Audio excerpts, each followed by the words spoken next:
രണ്ടാം ക്ലാസ്സിലെ 4ാമത്തെ യൂണിറ്റിലെ 3ാമത്തെ പാഠം, അവസാനത്തെ പാഠമാണ്. കഴിഞ്ഞ പാഠത്തിൽ നമ്മൾ പഠിച്ചത് കാക്ക അമ്മ വേഴാമ്പലിനെയും കുഞ്ഞുങ്ങളെയും കൂട്ടിൽ നിന്നും രക്ഷപ്പെടുത്തി കൊണ്ടുവരുന്നതാണല്ലേ. അങ്ങനെ രക്ഷപ്പെട്ട് അവർ കാക്കയുടെ കൂട്ടിലേക്ക് എത്തി. കാക്കയുടെ കൂട്ടിലാണ് ആരുള്ളത്? നമ്മുടെ അച്ഛൻ വേഴാമ്പലി ഇരിക്കുന്നത്. അച്ഛൻ വേഴാമ്പലിൻ്റെ കാലൊടിഞ്ഞിരുന്നു അല്ലേ. അങ്ങനെ കാക്ക കാലൊക്കെ മരുന്ന് വെച്ച് കെട്ടി തൻ്റെ കൂട്ടിൽ പാർപ്പിക്കുകയാണ് അച്ഛൻ വേഴാമ്പലിനെ. അങ്ങനെ അച്ഛൻ വേഴാമ്പലിനെ കാണാൻ വേണ്ടി അമ്മ വേഴാമ്പലും കുഞ്ഞുങ്ങളും കാക്കയുടെ കൂട്ടിലേക്ക് എത്തി. അതാണ് ഇവിടെ കാണുന്നത്. അങ്ങനെ ഇവിടെ ഒരു പാട്ടുണ്ട്. യാ അയ്യുഹൽ ഇൻസാനു അരിഫ്കു ബിൽ ഹയവാനി മിൻ ഷിയമിൽ ഇൻസാനി വ അലാമത്തുൽ ഇഹ്സാനി യാ അയ്യുഹൽ അത്ഫാലു ലാ തഹ്ബിസു തുയൂറ തഗ്ദു ഇലൽ ഹുകൂലി ബിൽ ഫറഹി വസ്സുറൂരി. ഇത് നിങ്ങൾ ഈണത്തിൽ പാടണം. യാ അയ്യുഹൽ ഇൻസാനു അരിഫ്കു ബിൽ ഹൈവാനി മിൻ ഷിയമിൽ ഇൻസാനി വ അലാമത്തുൽ ഇഹ്സാനി. ഇങ്ങനെ പല ഈണത്തിലും ഇത് പാടാൻ പറ്റും. ഓക്കെ, നിങ്ങളത് പാടി നോക്കുക. യാ അയ്യുഹൽ ഇൻസാനു എന്നാൽ മനുഷ്യനെ വിളിക്കുകയാണ് അല്ലേ. മനുഷ്യ അരിഫ്കു ബിൽ ഹയവാനി, മൃഗങ്ങളോട് കാരുണ്യം കാണിക്കണം.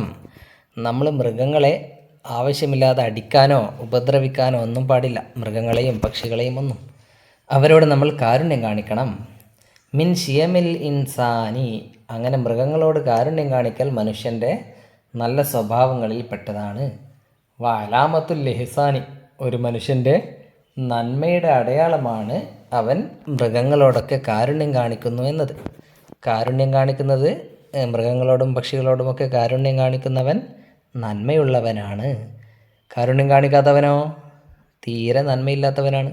അപ്പോൾ നമ്മൾ നന്മയുള്ളവരാകണം. യാ അയ്യുഹൽ അത്ഫാലു, കുട്ടികളെ, ലാ തഹ്ബിസു തുയൂറ, പക്ഷികളെ കൂട്ടിലടക്കരുത്. പക്ഷികളെ കൂട്ടിലടക്കാറുണ്ടോ? പലരും പക്ഷികളെ, ഒരു തത്തയും പ്രാവിനെയും ഒക്കെ കൂടുണ്ടാക്കിയിട്ട് അതിനകത്ത് പൂട്ടിയിടാറുണ്ട് അല്ലേ. അങ്ങനെ ചെയ്യുന്നത് ശരിയാണോ? ഒരിക്കലും അത് ശരിയല്ല.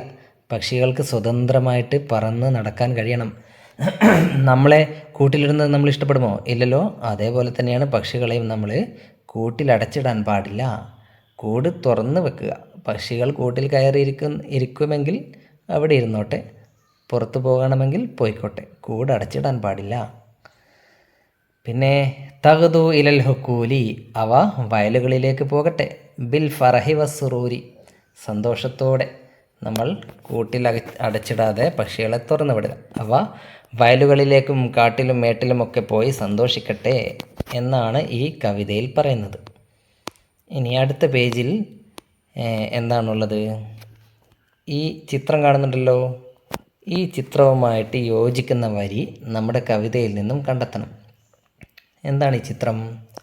ഒരു കുട്ടി കൂട്ടിൽ നിന്നും തൻ്റെ തത്തയെ പുറത്തേക്ക് വിടുകയാണ് അല്ലേ, പറത്തി വിടുകയാണ്. ഇതുമായിട്ട് യോജിക്കുന്ന വരി ഏതാണ് കവിതയിലെ? നോക്കൂ. യാ അയ്യുഹൽ അത്ഫാലു ലാ തഹ്ബിസു തുയൂറ എന്നതാണല്ലേ.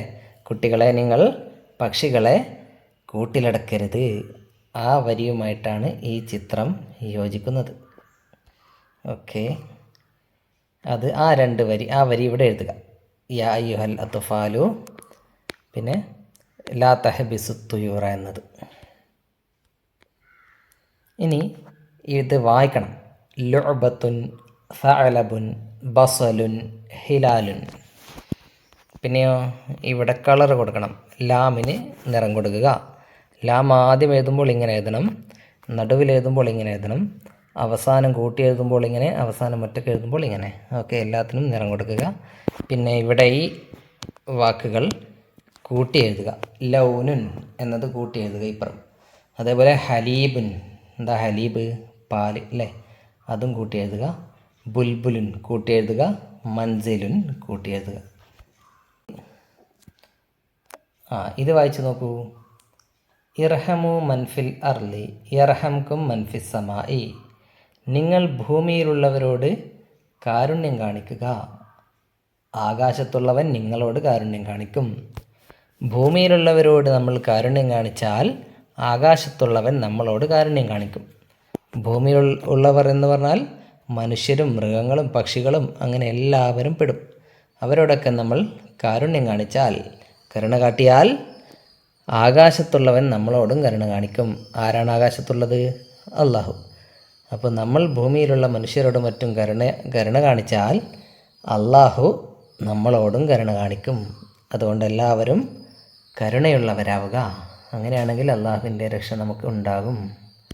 ഓക്കെ, നമ്മളെ പാഠഭാഗത്ത് വന്ന വാക്കുകളും അവയുടെ അർത്ഥങ്ങളും ഇവിടെ കൊടുത്തിട്ടുണ്ട്. എല്ലാ അർത്ഥങ്ങളും നിങ്ങൾക്കറിയാമോ എന്ന് പരിശോധിച്ച് നോക്കുക.